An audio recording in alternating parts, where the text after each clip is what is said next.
इस क्वेश्चन में देखिए at temperature T compound AB2 dissociate as AB2 और फिर AB और हाफ B2 में डिसोसिएट होता है having degree of dissociation x। आप इसको उसने स्पेशली मेंशन किया है कि जो ये x है स्मॉल है अगर आप यूनिटी से कंपेयर करेंगे, यूनिटी यानी 1। The correct expression for x in terms of KP and P। ठीक है तो करेक्ट एक्सप्रेशन किसका लिखना है, x का।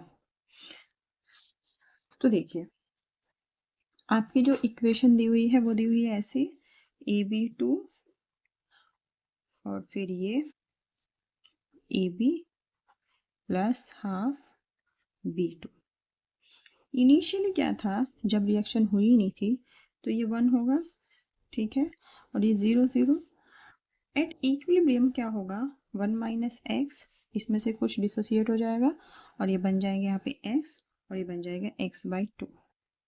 ठीक है, तो एट इक्विलिब्रियम टोटल प्रेशर कितना होगा, या फिर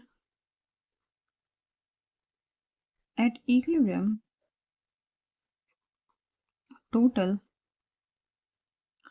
नंबर ऑफ मोल्स कितने होंगे, नंबर ऑफ मोल्स होंगे this plus this plus this, यानी 1 माइनस एक्स प्लस x/2।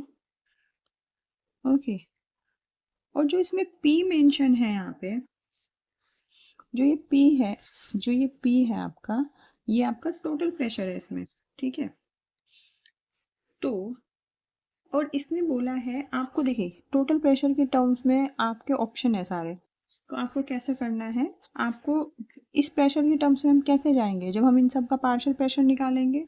तो अगर पार्शियल प्रेशर आप AB2 का निकालें, पार्शियल प्रेशर ऑफ AB2, तो इसका होगा number of moles at equilibrium of AB2 divide by total number of moles of AB2 at equilibrium into total pressure, ये इसका पार्शियल प्रेशर हो जाएगा। फिर पार्शियल प्रेशर ऑफ AB निकालेंगे तो इसका भी ऐसे ही number of moles at equilibrium divide by total number of moles, okay, into total pressure. फिर आप इसी तरह पार्शियल प्रेशर आप ऑफ किसका निकाल लेंगे, B2 का निकाल लेंगे, ये होगा नंबर ऑफ मोल्स यानी कि x/2 और total number of moles at equilibrium into pressure. अब देखो, अब उसने मेंशन किया है कि जो x है वो यूनिटी के कंपैरिजन में बहुत कम है, तो इस x को मैं यहाँ पे, जब इसकी वैल्यू बहुत कम है तो 1 minus x equal to x में कर सकती हूँ, 1 माइनस एक्स को मैं इक्वेट कर सकती हूँ x के इक्वल, 1 माइनस एक्स में इक्वेट कर सकती हूँ 1 के इक्वल, क्योंकि x की वैल्यू बहुत कम है, अगर बहुत बड़ी वैल्यू से बहुत छोटी सी घटाओगे तो उसकी वैल्यू में बहुत ही कम प्रभाव पड़ेगा। फिर इसी तरह 1 बहुत ज़्यादा है, अगर उसमें थोड़ी सी वैल्यू जोड़ दोगे तो कोई इतना प्रभाव नहीं पड़ेगा। तो 1 प्लस x/2 को भी मैं इक्वेट कर सकती हूँ 1 के इक्वल, क्योंकि ये भी वैल्यू बहुत छोटी है, ये भी। तो जब ये भी 1 ये भी 1, तो PAB2 को मैं लिख सकती हूँ ऑलमोस्ट P। ठीक है जी, इसी तरह PAB, x तो है ही ऊपर, डिवाइड बाई 1 प्लस x/2 को मैं 1 मान लूँगी तो x P आ जाएगा। इसी तरह B2 हो जाएगा आपका x/2 P, क्योंकि इसको मैंने क्या मान लिया, 1 मान लिया। अब आपको पता है KP क्या होगा, KP होगा जैसे आप इक्विलिब्रियम कांस्टेंट निकालते हैं this into this divide by this, तो दिस यानी x partial pressure of AB into partial pressure of B2 divided by partial pressure of AB2।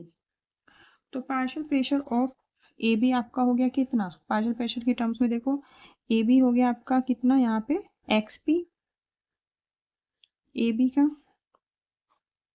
Into partial pressure of B2, partial pressure of B2 कितना मैंने आया था XP/2, लेकिन आपको पता है जो स्टोकियोमेट्रिक कोफिशिएंट है ये पावर में चला जाता है तो 1/2 divide by partial pressure of AB2 का पार्शियल प्रेशर तो बहुत सिंपल है, P ही आ गया था, बस इसको सोल्व कर लेंगे तो ये हो जाएगा XP, ठीक है, इनटू, तो आप क्या करेंगे, इसको P को और KP को एक, देखिए मुझे x की वैल्यू निकालनी तो x को एक तरफ करेंगे और बाकी सब वैल्यू को दूसरी तरफ ले जाएंगे।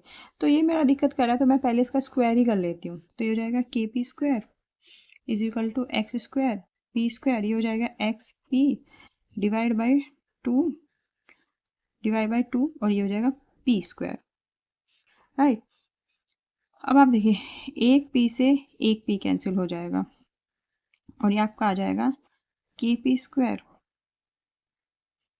ये इक्वल हो जाएगा x cube, x square and x cube, और यहाँ पे हो जाएगा आपका एक पी स्क्वायर से गया, एक इस वाले से ये पी गया, तो यहाँ पे बचा सिर्फ आपका पी और डिवाइड बाई 2। अब इसको क्या कर लेंगे, 2 की मल्टीप्लाई इधर कर लेंगे, 2 के P square divide by P, यहाँ आ जाएगा एक्स क्यूब, ठीक है। तो एक्स की वैल्यू कितनी आएगी, इसका क्यूब रूट कर लो बस, 1/3 रहेगा 2 के पी स्क्वायर बाय पी। तो ऐसा ऑप्शन कहाँ पे आ रहा है, तो देखो इसमें जो ऐसा ऑप्शन है वो है आपका ऑप्शन नंबर 3।